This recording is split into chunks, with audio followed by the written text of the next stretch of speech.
I drove out to Oklahoma expecting silence.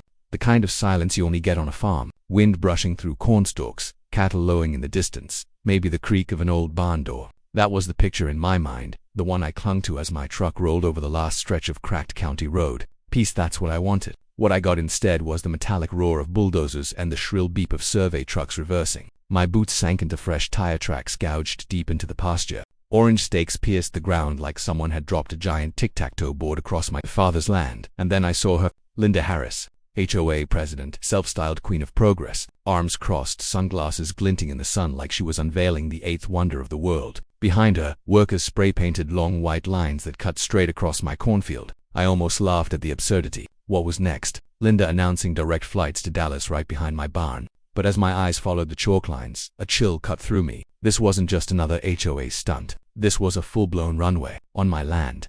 Before I go further, drop a comment with where you're watching from and what time it is. I want to see just how far this HOA drama travels.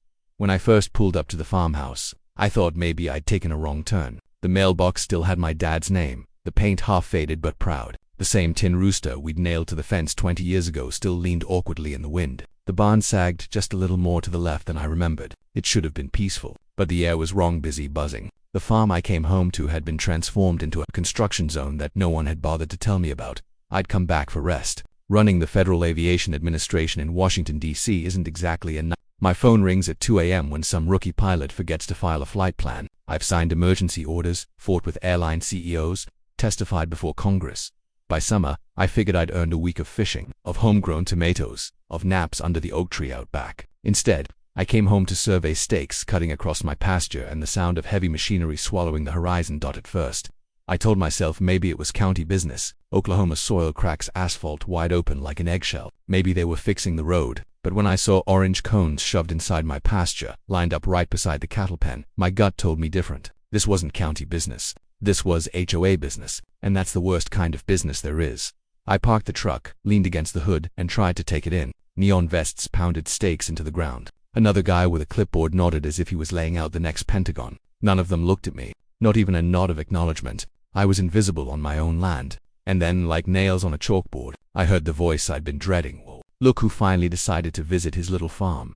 Linda Harris strutted toward me, arrogance dripping from every syllable. She wore her sunglasses low enough that I could see her eyes flash with mockery. We've been making improvements while you were away. Improvements, I echoed. Funny. I don't remember asking for any. She smirked, lips curling like she'd been rehearsing this moment. John, progress doesn't wait for anyone. This community is moving forward. If you want to be stuck in the past, that's your choice, but don't get in our way.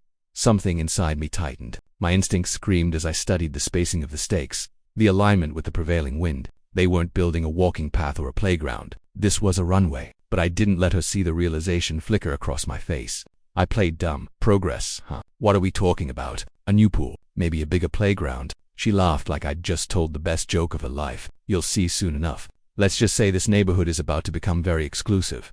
She spun on her heel and barked orders at her workers like she was conducting an orchestra. Spray lines, stakes, clipboards, it all stretched across my father's land. I wanted to believe I was wrong, that maybe they were laying a road or cutting a walking trail. But deep down, I knew better. No HOA in the history of America has ever stopped at something small when they could dream bigger, louder, and dumber. That afternoon I drove into town, desperate for answers. At the general store, old man Jenkins chewed his toothpick, watching me over the top of his newspaper. Back in town, huh? Yeah, I said. Thought I'd get some peace and quiet. He chuckled. Not with Linda around. The pit in my stomach hardened. What's she building out there? He leaned back, crossed his arms, and shook his head like he'd been waiting for me to ask. Rumor is she's been talking about making this neighborhood fly-in ready. You know, like those rich communities in Florida where folks land their private planes right by their houses. I blinked. You're telling me she's building an airstrip? I'm telling you, Jenkins said slowly. If you wanted peace and quiet, you picked the wrong farm to come home to. I drove back in silence, his words rattling louder than the bulldozers.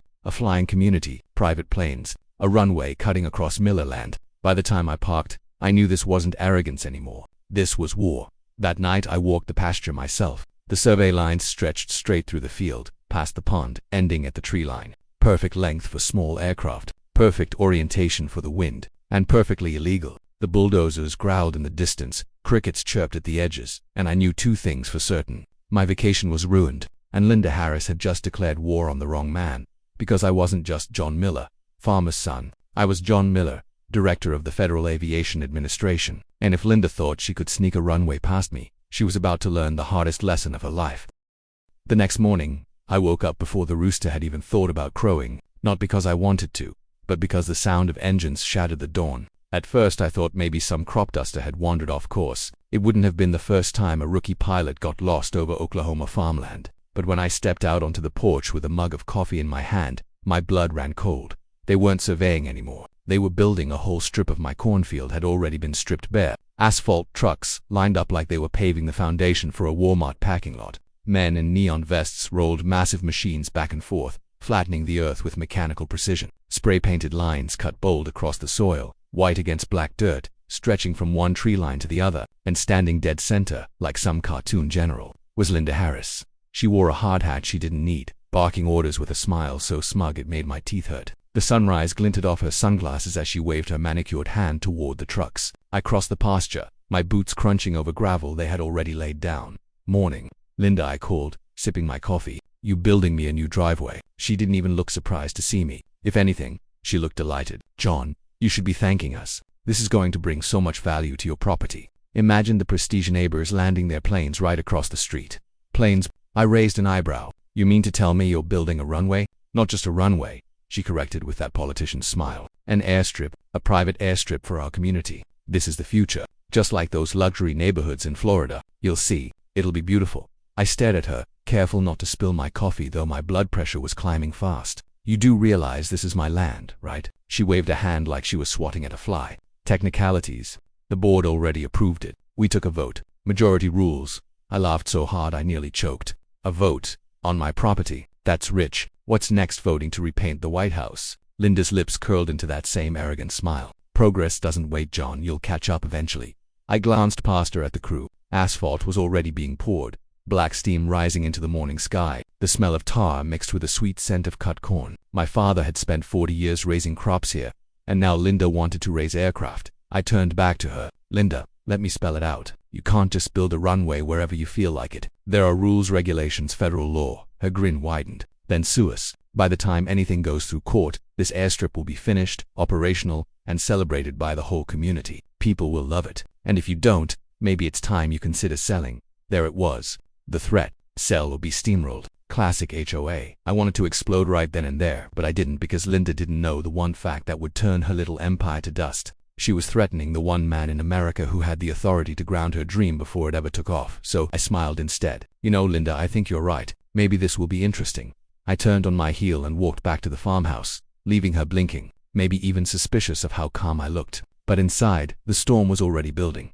That afternoon, I walked the length of the so-called construction site. The strip stretched nearly 3,000 feet, plenty long enough for small planes, perfectly aligned with the prevailing wind. Whoever was helping Linda knew what they were doing. She had an advisor, someone with aviation knowledge, which made them either stupid or desperate. By dusk, the bulldozers hadn't stopped. The field that used to hum with cicadas now roared like a highway. My cattle clustered in the far corner, spooked by the constant rumble. I felt the weight of my father's legacy pressing on me. He'd battled tornadoes, droughts, bad harvests, but he'd never faced an HOA trying to turn his farm into an airport. I stood on the porch, another cup of coffee in my hand, and made myself a promise. Linda wanted to play pilot, fine. But when this crash sounded, she'd wished she'd never set foot on Miller Land. By the time the next HOA meeting rolled around, I had made up my mind. I wasn't going to sit quietly on the porch and let them pave over my father's legacy. I needed to hear, out loud, how far they thought they could push me. The clubhouse smelled like burnt coffee and desperation. Beige walls, folding chairs, the kind of sterile setting that sucks the life out of a room. As soon as I walked in, heads turned. You'd think I was an outlaw strolling into a saloon. Some neighbors nodded politely, others whispered behind their hands. But Linda Harris, she beamed like she'd been waiting for this showdown all week. "John Miller," she announced, clapping her hands together. "Glad you could finally join us. We were just discussing our community's bright new future." I slid into a chair at the back, arms crossed. Funny, I thought the future of my farm might include me. A ripple of laughter ran through the crowd, not the friendly kind, but the awkward kind, people pretending to laugh so they wouldn't have to pick sides. Linda raised a hand. "John, no one is trying to exclude you. We're simply moving forward with what the majority has decided. Progress requires vision, sacrifice, leadership." I leaned forward, voice calm but sharp. "Leadership is one thing. Bulldozing federal property without permission is another." That made some folks shift in their seats. A nervous cough echoed from the front row. Linda, though, didn't flinch. She slid a stack of papers onto the podium like she was dealing cards in Vegas. The community voted 73% in favor of developing the airstrip. The numbers don't lie. The numbers don't own my land. I shot back, a retiree in the front row, reeking of cologne and ego, snorted, "If you don't like it, sell and move. Someone else will appreciate the vision." That word had become Linda's favorite weapon. I pictured her lying awake at night, dreaming of planes descending into her little kingdom, HOA bylaws fluttering like flags. It would have been hilarious if it wasn't happening on my land. I stood, pulled the deed from my jacket, and held it high. This isn't sentimentality. This is proof. My father bought this land long before any of you thought of putting up vinyl fences and neighborhood watch signs. You don't get to vote your way onto my property. Silence followed. For a moment, I thought maybe I'd finally pierced their bubble. But then Linda smiled. That smile that makes you check your wallet and your sanity. "John, we appreciate your nostalgia, but the world doesn't stop for the past. This airstrip will benefit everyone. Higher property values, new opportunities, prestige. You should be thanking us." I barked a laugh. "Prestige? You're pouring asphalt over a cornfield. This isn't prestige, it's insanity." That broke the tension. A few neighbors chuckled. One or two even clapped softly, but Linda slammed her palm against the podium enough. Her voice cracked like a whip. "This project is happening, and if you don't cooperate, we will fine you for every obstruction, every delay, every so-called violation. The HOA has authority, Mr. Miller, and you will respect it." I stepped closer to the podium, lowered my voice just enough to cut through the room but loud enough for everyone to hear. "Linda, maybe you can bully neighbors into repainting mailboxes or cutting grass half an inch shorter, but when it comes to airspace and runways, you're not in charge. Not even close." For the first time, a flicker of uncertainty crossed her face. Her eyes narrowed. "Is that a threat?" "No," I said, letting the cold smile spread. "That's a fact." The room buzzed. Whispers rippled like static. Linda banged her gavel, declaring the meeting adjourned. Chairs scraped. People shuffled out, some avoiding my gaze, others sneaking me quick nods of encouragement. I didn't move. I just stood there staring at her, waiting. She finally looked up, her face tight with anger. "You're making a mistake, John. The runway will be built. The community wants it. You can't stop us." I tucked the deed back into my jacket. "We'll see." I turned and walked out, the smell of asphalt drifting from my farm, thick in the summer air. They thought they had me cornered. They thought a vote and a few trucks could steamroll me. But Linda didn't understand who she was dealing with, because I wasn't just a farmer's son. I was the man who decided whether runways lived or died in this country.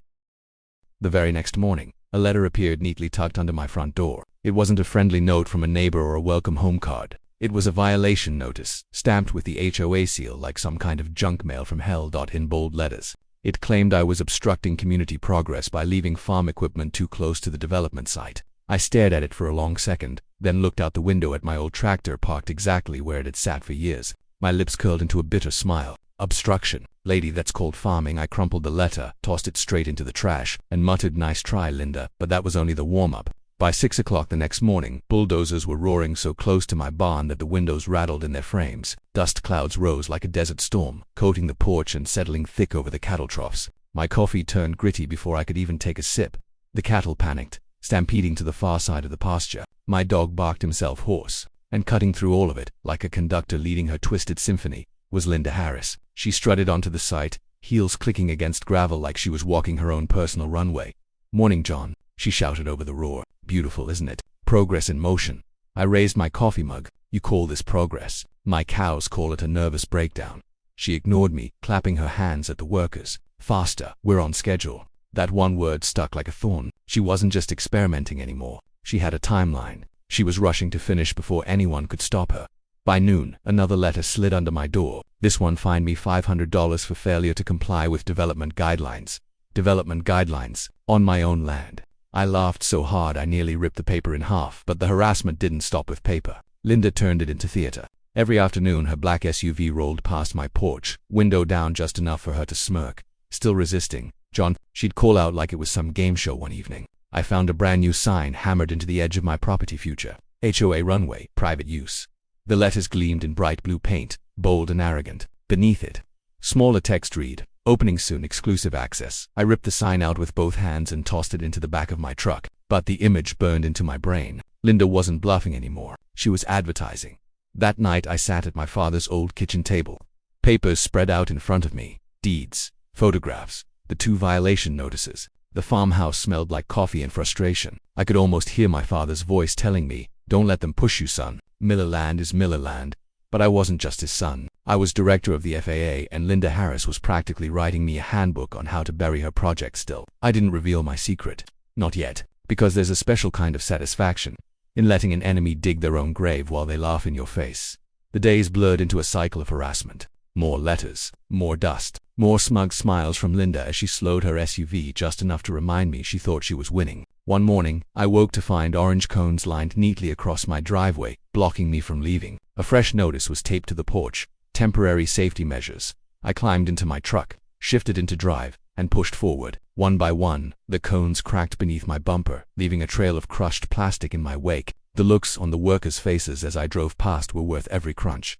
Neighbors started whispering. Some were furious. Dust coated their cars. Their windows shook like earthquakes were rolling through. Others, though, were enchanted by Linda's dream, imagining cocktails by the runway as private jets swooped down beside their homes. I could feel the tide shifting, tension boiling under the surface. Linda made it personal one afternoon when she blocked my path with her clipboard like it was a sword. "You're standing in the way of history, John," she snapped. "People will remember you as the stubborn old man who tried to kill progress." I leaned down, smiling just enough to make her uneasy. "Or maybe they'll remember you as the woman who tried to build a runway on the wrong man's land." Her nostrils flared, but she didn't flinch. "You'll regret this." I let out a chuckle. "Linda, you have no idea how much fun I'm already having that night." As the bulldozers roared and dust rolled through my windows, I stood outside, staring at the half-built strip of asphalt cutting a scar across my pasture. To anyone else, it looked like progress. To me, it looked like a trap. And Linda Harris was sprinting straight into it. "Keep digging, Linda," I whispered into the hot Oklahoma night. "You're almost there," because soon, the storm wouldn't just be dust and engines. It would be the full weight of federal law. By the end of that week, I was running on black coffee and pure spite. Sleep became a luxury. Between the bulldozers rattling my windows and Linda's smug face popping up every morning like some cursed advertisement, I was one step away from snapping, and yet, I didn't because I had something she didn't. The ace in the deck. Most people thought I was just another middle-aged farmer. Dirt under my nails and an old truck in the driveway. And honestly, I liked that disguise. Being underestimated is a gift. But every time Linda wagged her finger, every time she handed me another bogus fine, I had to bite my tongue to keep from laughing. Because I wasn't just John Miller, farmer. I was John Miller, director of the Federal Aviation Administration, the man who signs off on every runway in this country. From the busiest international airports to the tiniest rural landing strips, nothing takes off without my say-so, and Linda Harris. She was out here pouring asphalt like she was paving her driveway. I remember the night I finally said it out loud. I was on the porch, my dog curled at my feet, the sunset painting streaks of orange across the pasture. That ugly black strip of asphalt cut through the field like a scar, dark and wrong against the golden corn. "You picked the wrong farm, Linda," I muttered. "You didn't just trespass on my land. You trespassed into my jurisdiction." The dog tilted his head like he understood. Maybe he did. That night I pulled out my laptop and logged into my FAA account. My inbox was chaos as usual. Noise complaints, permit requests, delays piling up. But one email stopped me cold. A formal inquiry from an unknown developer requesting expedited approval for a private runway project in Oklahoma.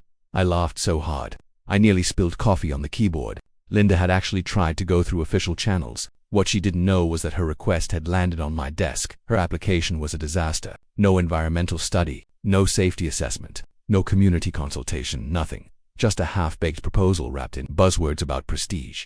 I clicked the big red button marked "Denied" with more satisfaction than I'd felt in years. Still, I didn't tell anyone, not yet. Watching Linda strut around with her clipboard army while her dream was already dead in my files, that was better than sleep the next day. She cornered me near the barn. "You're making this harder than it needs to be," she said, lips pursed. "If you cooperate, I might even name a hangar after you. Imagine it, the John Miller Terminal." I grinned. "Sounds like a place where dreams go to die." Her eyes narrowed. "Mark my words, John, this runway is happening." I leaned in close enough for her to smell the coffee on my breath. "Mark mine, Linda. Nothing takes off in this country without me knowing about it." She blinked, confused, then forced a laugh. "Do you think you can stop progress with paperwork?" "No," I said, letting my smile turn cold. "I can stop it with the law." For the first time, her smile cracked, just for a second.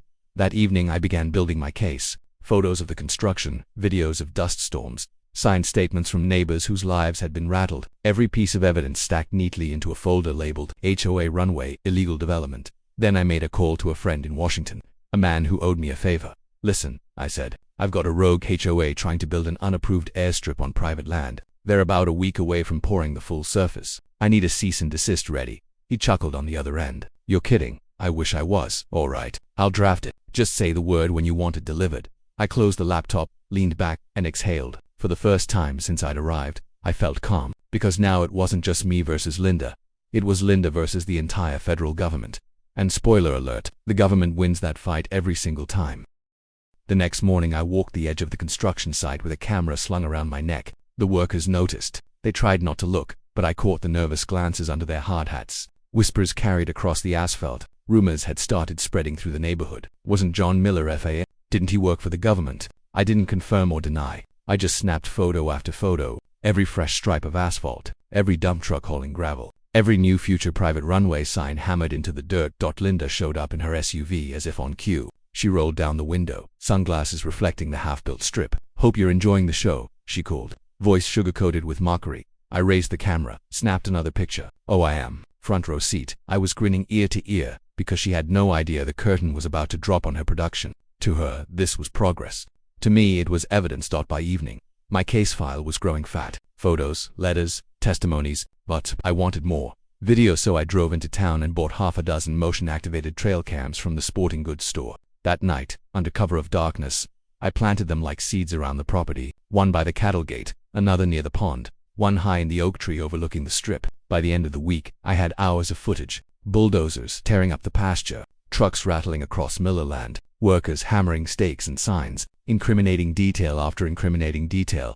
But video wasn't enough. The FAA doesn't just deal in images, we deal in paperwork. I needed signatures, witnesses, neighbors whose lives had been shaken as much as mine. Mrs. Thompson was the first to sign. She lived less than half a mile from the strip. She hadn't had a quiet night's sleep in weeks. "My windows rattled so hard I thought a tornado was coming," she grumbled, pen scratching shaky across the page. Then came Mark, a young father down the road. He slapped his signature down like he was slapping Linda herself. "I didn't move to the country to raise my kids next to an airport," he said, voice sharp with frustration. By the time I was done, I had a stack of statements thick enough to make any lawyer smile. And Linda, she was too busy rehearsing her victory lap to notice. I overheard her one afternoon, bragging to a group of men in suits and vestas. She waved her clipboard like a baton as she led them across the half-paved runway. "In 2 weeks, this will be the premier fly-in community in Oklahoma. People will be begging to buy lots." I nearly choked on my coffee. Lots she was already trying to sell real estate based on a runway she didn't even legally own. That gave me an idea. Let her keep talking. The bigger the rope she wrapped around her neck, the tighter the knot would be when it snapped out at the next community gathering. I slipped my phone into my shirt pocket and hit record. Sure enough, Linda didn't disappoint. She strutted onto the makeshift stage, microphone squealing, and announced, "Our HOA airstrip will be operational by the end of this month. Membership fees will cover maintenance. Exclusive landing rights will make this neighborhood the envy of the state." The crowd clapped. I smiled to myself. Every word was now evidence. But the piece de resistance came one evening when I tailed a convoy of trucks back to their staging area. Tucked behind the clubhouse, I found a pile of contracts stacked carelessly in the open. Membership agreements, promises of priority hangar space for anyone willing to cough up $10,000. I snapped photos of every page, every signature, every bold promise. Linda wasn't just building a runway, she was running a scam. By the time I got back to the farmhouse, my case file looked less like a complaint and more like a federal indictment. Still, I waited. Timing mattered. If I shut her down too soon, she'd spin it as government overreach, paint herself as a victim of red tape. I needed her to go big, to make her grand reveal. That way, when I pulled the rug, the crash would echo across the county. That the opportunity came faster than I expected. One morning, a glossy flyer appeared in every mailbox. Grand opening HOA private runway, ribbon-cutting ceremony, champagne reception, live demonstration flight.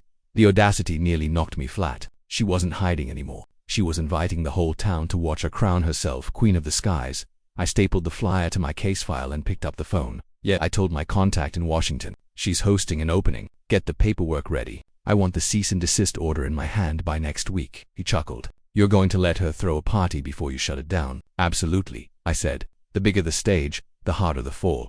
That week I doubled down on preparations. Cameras checked, witness statements organized, photos labeled and backed up. Even the cattle seemed to sense something was coming. They huddled near the fence line, staring at the scar of asphalt like it was an alien invasion. At night, I sat on the porch with the Oklahoma heat clinging to my shirt, thinking of my father. He used to tell me, "Son, when someone's digging themselves a hole, don't take away the shovel." Linda wasn't just digging a hole, she was paving it, painting lines on it, and selling tickets to watch it happen soon. The whole town was going to see what happens when arrogance tries to take flight without clearance. The morning of the grand opening dawned hot and sticky. the kind of heat that makes tempers short and asphalt soft. I stood on the porch with a mug of coffee, watching a parade of SUVs snake down the county road toward the Strip. Banners fluttered in the wind, strung between hastily erected poles. "Welcome to the future," they declared. The irony wasn't lost on me. They were celebrating a future that was about to be cancelled mid-air. I dressed plain, jeans, boots, a faded ball cap. I wanted to look like what Linda thought I was, just another cranky farmer. But in my jacket pocket, tucked close to my chest, I carried my FAA badge. Heavy, solid, the ace in my deck. By the time I reached the site, it looked less like a construction zone and more like a county fair. Folding chairs lined in neat rows, a red ribbon stretched across the black strip of asphalt, a table of champagne flutes sweating in the sun. Neighbors milled about, some genuinely excited, others whispering behind their hands. Investors fanned themselves with glossy brochures promising exclusive air access. And there was Linda. She strutted across the stage in a crisp white blazer, microphone in hand, sunglasses glinting like mirrored shields. Behind her, a banner declared, HOA Private Runway Opening Day. She tapped the mic, cleared her throat, and let her voice roll across the crowd, half charm, half command. "Ladies and gentlemen, today marks a new chapter in our community's history. No longer are we just another neighborhood in Oklahoma. We are pioneers, visionaries, leaders in progress." The crowd applauded, some with enthusiasm, others with hesitation. "This runway will put us on the map," she continued, voice swelling with pride. "Imagine the convenience, friends, families, business partners flying in directly, bypassing crowded airports. Imagine the prestige of living in a fly-in community. Today, we join the ranks of the elite." I nearly choked on my laughter. Elite. She had bulldozed my cornfield, poured half-baked asphalt, and thought she was building LaGuardia. Linda raised her champagne flute high. To progress, to vision, to the future of our neighborhood. Glasses clinked, cameras flashed. Investors grinned like they'd just bought beachfront property in Arizona. But the finale was still coming. Linda gestured dramatically to the sky. "And now, to christen our new runway, we welcome our first demonstration flight." Heads turned upward. A small twin-engine plane circled above, dipping its wings in salute. The crowd oohed and awed as it lined up with the Strip. Linda spread her arms wide, soaking in the applause. "History is landing here today." That was my cue. I stepped forward from the crowd, the hot sun beating down on the brim of my cap. Gravel crunched under my boots as I walked toward the stage. At first, no one noticed. Then whispers spread, neighbors nudged each other. Investors frowned. By the time I reached the ribbon, every eye was on me. "Linda," I called out, my voice steady, "you might want to hold off on the champagne." Linda's smile faltered, but she still tried to play it cool, angling her body toward the crowd as if I were just another heckler to swat away. "John, this is a community event," she said into the microphone, her tone syrupy with condescension. "Please take a seat and let us proceed." "Actually," I said, and I pulled the badge from my jacket pocket and held it high so the cameras and the crowd could see the eagle, the seal, the letters that make engines go quiet. This is exactly the time the metallic emblem caught the sun and a hush rippled outward as if the heat itself had flinched. "My name is John Miller. I am the director of the Federal Aviation Administration, and as of right now, this runway is shut down." For a heartbeat, the world seemed to stall. Then sound returned all at once. Gasps, a muffled curse from the investors' row. Chairs scraping, phones leaping into hands. A news cameraman surged closer, almost tripping over a champagne bucket. Linda, for the first time in all her rehearsed glory, looked like someone had yanked the stage out from beneath her heels. "You can't do this," she said, and the microphone squealed, amplifying the tremor in her voice. "We have approvals. We have investors." "With correction," I said, stepping closer, letting the badge remain in the frame of every lens. "You attempted to file for approval. It was denied. By me. I let that settle." The crowd swayed on their feet like a wheat field in a sudden wind. Overhead, the twin-engine plane dipped lower, engines rising into a confident whine as it lined up on final. I turned, raised a hand, and the sheriff's deputies I'd briefed earlier lifted their paddles and waved an unmistakable signal. Radios crackled, the pilot banked hard, the engines roared, and the little ship bucked back into the sky, wheels tucking in like a bird retracting talons. A hot gust blasted across the crowd, snapping the banner and sending a wave through the red ribbon. People flinched, grabbed hats, hugged children. The aborted landing thundered above us, and I'd never heard a sweeter sound in my life. Linda's microphone clattered as she dropped it. She reached for a script that hadn't planned for this moment. "This is a misunderstanding," she said, but it came out thin and human and frightened. "We've followed the process. We've been transparent. You've bulldozed someone else's farm," I said. "You've sold memberships and hangar space for a runway that does not legally exist. You've violated federal aviation regulations, environmental standards, and basic property rights." The deputies stepped in behind me, not menacing, just present in the way gravity is present. I held up a document with a blue seal that meant what it said. "This is a cease and desist order, effective immediately." All construction and operation of unauthorized runway activities are prohibited. Violations will result in fines, demolition orders, and potential criminal charges. I handed one copy to a deputy. He passed it to Linda.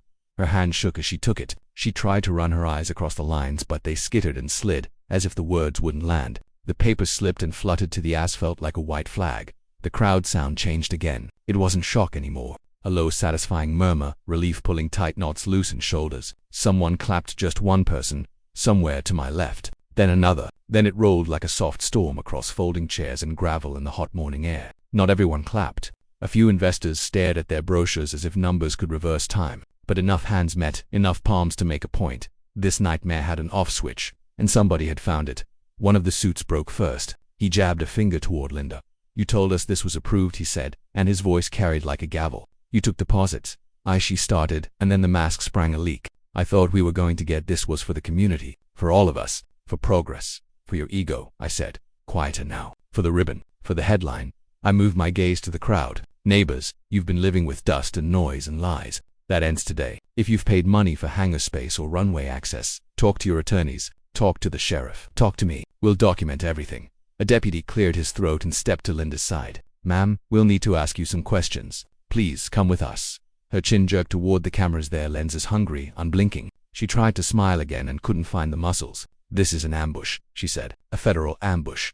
"No," I said gently. "This is accountability." They walked her to her SUV. She didn't fight, but she looked back again and again, as if something might arrive to reverse the morning, as if the little plane might decide to land anyway, as if a vote could make laws disappear. Clicks chased them. Cameras, pens, cuffs. The banner above the stage sagged a little in the heat. Investors tried to calculate salvage in real time. Neighbors drifted closer to me. An older woman pressed my hand and said, "Thank you," like it was a cup of water. A father held a toddler and asked if the planes were gone. I told him yes. Not forever, not the big sky itself, but this illegal thing was dead. He nodded hard. Relief so naked it felt like sunlight. I bent, picked a sweating champagne flute off the table, held it up for the crowd. "To peace and quiet," I said. And this time the laughter wasn't cruel or awkward. It was human, real. The clink of glass and the bright, silly sound of bubble against lip. A ceremony for something that mattered.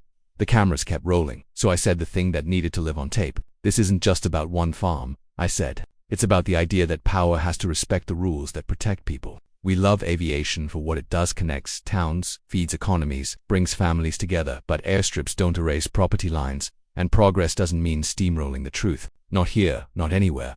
By noon the clip was on the local news. By 2 it was on 3 more stations, then on phones. Then on timelines where strangers argued and agreed and made jokes, some of them pretty good. One showed a toy plane bouncing off a strip of duct tape, blue letters reading "Runway." Runaway people who'd never heard of our county suddenly knew the smell of our asphalt. Folks who'd been quiet at meetings found their voices online. Stories poured out, mailbox colors that weren't in any rulebook. Fines that felt like harassment, a fence line reinterpreted whenever it was convenient. For years, Linda had turned a neighborhood into a stage. Now the stage turned on her. The emergency HOA meeting that weekend packed the beige clubhouse wall to wall. I didn't go. I'd had enough of those chairs and that coffee. But word travels without your help when it wants to. The vote wasn't close. They took her gavel and gave it to a man who looked like he regretted it already. People lined up to say what they hadn't felt safe saying. The sound wasn't angry so much as exhausted. When the new president finally banged the wooden block and declared Linda removed, the cheer leaked out into the parking lot and then into the evening air. And by the time it crossed my porch, the applause had turned into cattle lowing in contentment. The land had its own ways of clapping. While the HOA untangled its laundry, the FAA machine did what it's built to do. The cease and desists froze the project. Legal teams began to tally what tallies in our world: unauthorized construction, environmental violations, fraudulent inducement, safety hazards, false representations. It sounds dry when you list it like that. It isn't. Every line item is a person in a house with dust on their pillow. A kid crying at 2 a.m., a farmer moving cones out of his own driveway, an old woman thinking a tornado lives in her walls. Fines stack not because we like paper, but because pain stacks when people in charge forget why there are rules. Demolition crews arrived with the indifference of rain. They brought blades that bit and trucks that swallowed. They peeled up the black ribbon Linda had laid across my father's field and rolled it into heavy, broken scrolls. They hauled away aggregate and ripped up the stakes like they were weeds. When they were done, the strip looked less like something and more like where a something used to be. We dragged fresh soil across the scar and let the wind work the edges down. For a while, you could still see the ghost of the thing if you squinted, a darker band in the dirt. A line even the cows didn't cross at first. But the field is stubborn. It wants to be what it is. The first green showed through in ragged stitches. A week later, the stitches grew into seams. A month, and it was a patch. Then a quilt. If you stood at the porch at dawn and blinked slow, you could pretend the past few weeks had been a long, stupid dream. Neighbors came by without the pretense of errands. Mrs. Thompson brought a pie that tasted like apology and victory. Mark offered to help mend the fence where the dozers had shrugged through. Old man Jenkins drove past slow, then backed up and leaned out his window and said, "You did all right," like it cost him money, which made it worth more. "I didn't do it for thanks. I did it because somebody has to remember that the sky is a blessing and a responsibility. If you protect the rules that keep things safe, the sky will bring your daughter home for Christmas, and your harvest to market, and your crop duster down the right side of the power lines every time. If you forget, the sky will come down and remind you the hard way." Linda wanted the sky to make her important, but the sky doesn't care. It only cares if you're careful. Sitting on the porch one evening, my dog at my feet, I held the last glossy flyer in my hands, the one I'd stapled into the case file. I smoothed it flat and read the promises sheet.